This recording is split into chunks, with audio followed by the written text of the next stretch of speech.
Hi, this is Dr. Natalie of Dr. Go Figure, and today I'm talking about intermittent fasting. And this is definitely something that more people are aware of, courtesy of Dr. Michael Mosley. He did this really fascinating documentary on intermittent fasting and why it might be useful to us. So, what is intermittent fasting? It's basically where you eat food and then you take a rest. And this rest is basically come to us from an evolutionary point of view. We are all ancestors, or rather our ancestors were hunter-gatherers. This basically meant that for a certain part of the day, the people would be going out, hunting food, gathering food, then they would come back, prepare the food and eat the food and rest afterwards. It really meant that there's a time for activity, a time for eating, a time for resting and digesting, and then we'd go back round the cycle again when people needed to eat again. Okay, so there would be great swathes of time that our ancestors didn't eat, and it could be a few hours, but realistically it could even have been a few days. Our bodies are incredibly well adapted to fast. And in actual fact, there's masses of medical data and information now that suggests fasting is incredibly valuable for us to get into great health. Our bodies are really well suited to having a period of rest after we eat. We've got two physiological states basically. We've got one which is called rest and digest, and we've got one which is flight or fight. Now, rest and digest genuinely should be when you've had your food, you have a period to relax and just allow your body to digest the food. And this shouldn't be a time when you're interrupted by things. This should be a time when your body releases insulin because your blood sugar has increased. Then the insulin starts packing all of that energy into the cells and liver. Okay?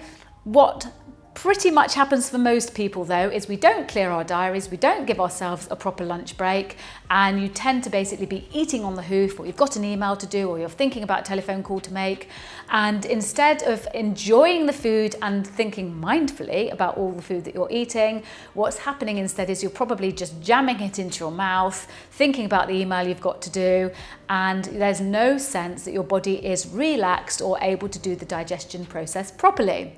So if we're not in a relaxed state, chances are we've got a little bit of cortisol coming into the picture, which is that's our stress hormone.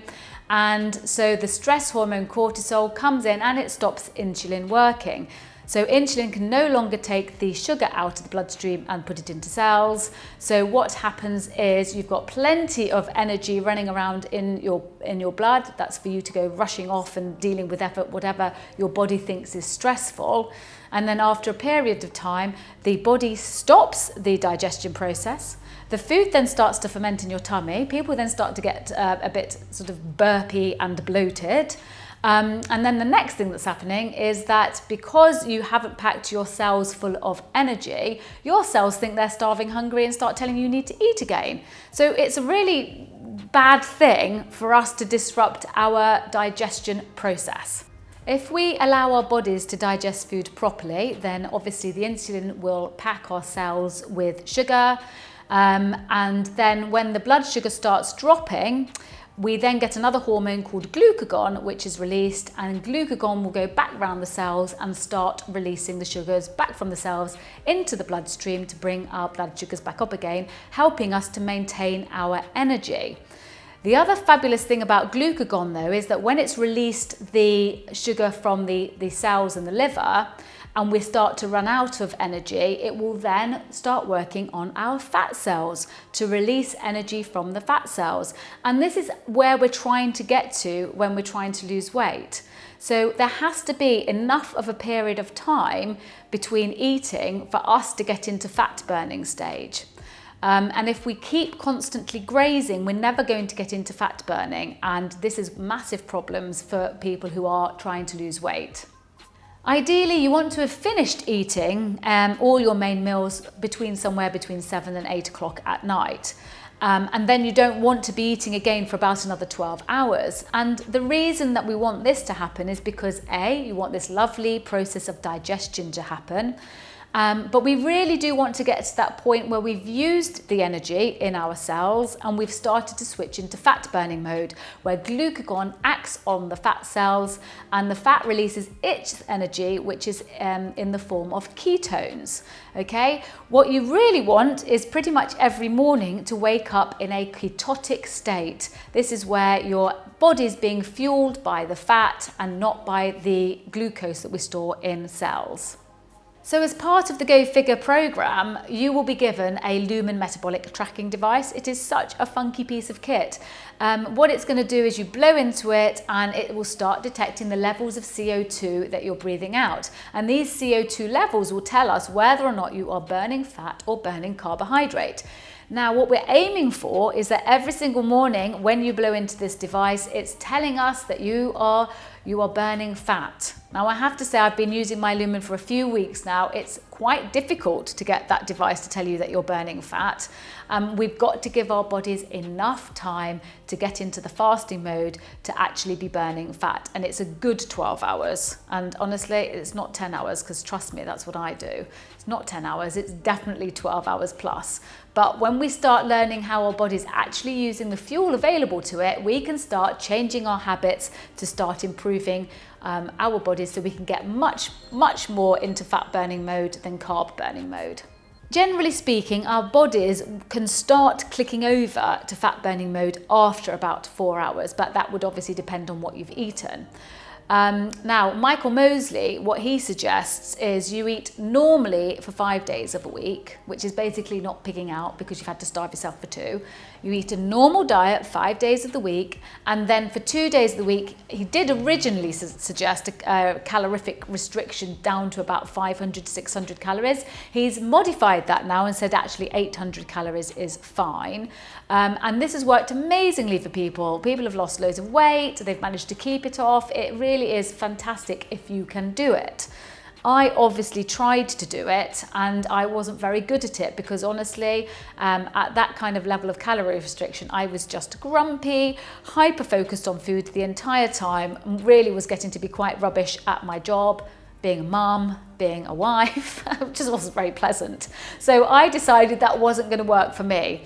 And the way that I prefer to introduce intermittent fasting into my diet and my everyday life is that I do a 5-hour fast between meals. And this is something that is advocated by a nutritionist called Paula Ravenshire. She's written a great book, if you're interested. It's called The Human Being Diet. What she advocates is essentially you basically have your breakfast, your lunch and your dinner, but you leave a 5-hour gap in between every meal. Now, during that 5-hour gap, you are allowed to drink plentiful quantities of water, but you're not allowed tea and you're not allowed coffee, and you're definitely not allowed to snack. The reason being is it will take your body roughly 2 hours to digest the food. And then your body needs another 2 hours where it does this whole process where it goes from your entire alimentary canal, which is basically from your mouth all the way through to your anus, and your body will basically sweep through the entire digestive tract and it will start getting rid of cells that aren't working very well. It's massively important for our health that we start to strengthen our digestive tract. So that happens for the first 4 hours. You've got 2 hours of digestion, 2 hours of repair, and it's in the final hour that your body will then start switching over from burning carbohydrate into burning fat. So if you can do 5-hour fast in between each meal, it's very, very beneficial to your body. I also find it super easy for me to follow because it is just 3 meals a day with no snacks. I think one of the challenging aspects of it though is that you are not even allowed tea or coffee, not even black tea or coffee, and it's because the tea or coffee has caffeine, and the caffeine will create a slight cortisol spike, which will then stop our digestive process. So that's it basically. It's water only if you choose to do the Paula Ravenshire version of intermittent fasting. So I realise that intermittent fasting may sound a little bit hardcore. And really what's going to happen also is that your body will be signaling to you that it's hungry and it really wants you to feed it. So you are going to feel hungry, and especially when you get started, if you do choose to try, say, the 5-hour intermittent fast. Now, I think sometimes you just got to embrace the fact that you feel hungry and be delighted, because when you're hungry, you are starting to move into fat burning mode. So it's okay to feel hungry. You don't have to keep feeding yourself. You don't have to keep topping up your blood sugar levels. If anything, actually, as we get used to intermittent fasting, your blood sugar levels will start to even out, and that's in a much healthier state for you, rather than spiking and crashing and spiking and crashing, which drives us to eat all the wrong kind of food. We get a much more level blood sugar throughout the day, and you will get used to this sort of feeling of hunger, and you will start to embrace it. And that feeling of hunger could start from about hour 4 into your fast. Now, one thing that happens when we're hungry is that our stomach will start to shrink. There's no food in it anymore. And we have a hormone called ghrelin. Now, ghrelin gets released as the stomach starts to shrink, and it's signaling to your body, my stomach's empty, I must have more food, must have more food. One way to basically dampen down this ghrelin hormone is to just take a massive gulp of water and expand the stomach back out again. That will stop the ghrelin signaling to your body that it needs food, and it's a great way of just elongating your fast for another hour or so. So one thing about intermittent fasting is hopefully we'll start thinking about what we're having at every single meal. If you start your day with a sugary breakfast, now by sugary I mean it could be a croissant, it could be porridge. These are basically high carb foods which have very easily available energy. You eat these foods, they spike the blood sugar, the insulin comes out to take the sugar out of the blood and pack it into the cells. But if you've had a lot of sugar, your insulin basically goes into overdrive and it's got a lot of work to do. What happens though is it tends to drop the blood sugar too quickly, and then all of a sudden blood sugar goes down and your body thinks it's starving and it needs food again. So you tend to be much more hungry when you start the day with something quite sweet. And if you started the day with something less sweet, maybe like a yogurt, not even with that much fruit, because of course fruit has got natural sugars in it too. But if you started your day differently, you would find that over the day, your blood sugars would be much more even, and you're not driven to the fridge or the cupboards after every 2 hours looking for food, because your insulin levels are going up and down and up and down and up and down. Another great thing about intermittent fasting is actually you'll probably find naturally you're eating fewer calories. You know, if you cut out all of the teas and the coffees, you know, the lattes, the cappuccinos, those little snacks that you've been giving yourself during the day, you will find probably you are eating less. And obviously when we are thinking about losing weight, the amount of calories we are consuming is a consideration, although not the full consideration, but every little helps. Intermittent fasting can help you lose weight because you're eating less. It can help reduce your blood sugars.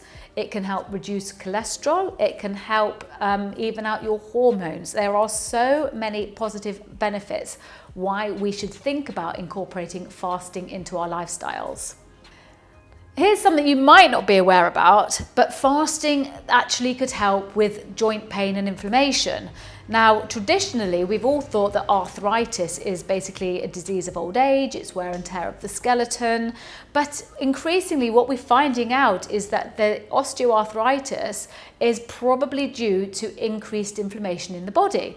Now, inflammation in the body can be because we're stressed, but it also is a huge amount to do with what we're eating and how often we're eating.